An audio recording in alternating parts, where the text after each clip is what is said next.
Good day. Please introduce yourself. Hi ma'am, good morning.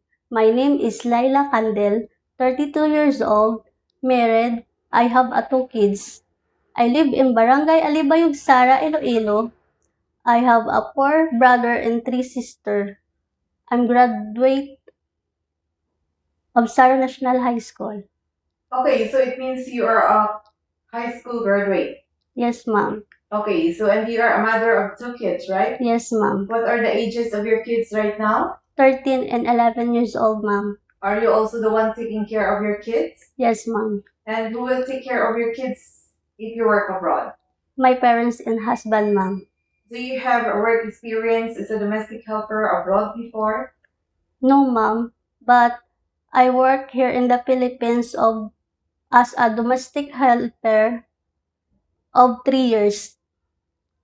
Okay, how many family members your employers have?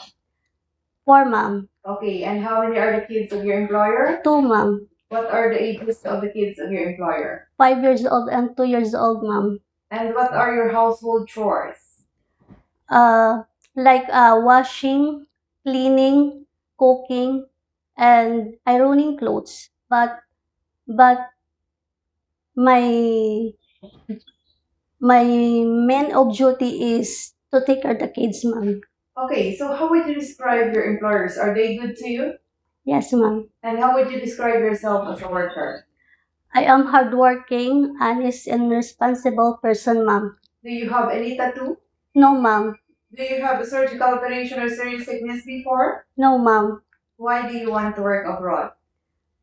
I wanted to work abroad ma'am to able to my children to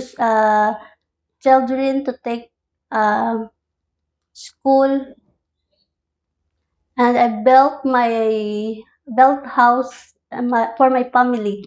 Okay, so it means it's for the education of your children and for your house also. Yes ma'am. What time you usually sleep and wake up when you are working? I usually ma'am around 10 p.m. after finish my work, and I woke up in around 5 a.m. in the morning ma'am. Then you start your work at 5 a.m. Yes ma'am. Okay, so and in Hong Kong, kids are super active, but sometimes they tend to be out of control. So how will you control your temper? I will more patient and understanding to them ma'am. And if you are homesick, what would you do? I will focus my work and reminds myself to that I need this work, this job for my family ma'am. Do you have an allergy to a certain food? Yes, no ma'am. Do you accept no day off but instead to be paid by your employer? Yes ma'am. When you visited the parents, relatives, and friends of your employer, will you help them do the housework there? Yes ma'am. Can you promise not to lend money in Hong Kong? Yes ma'am. Are you scared of dogs and cats? No ma'am. Are you willing to share a room with your kids and elder in Hong Kong? Yes ma'am. Then are you also willing to take care of a baby in Hong Kong? Yes ma'am. Then what will you do if the baby is sick?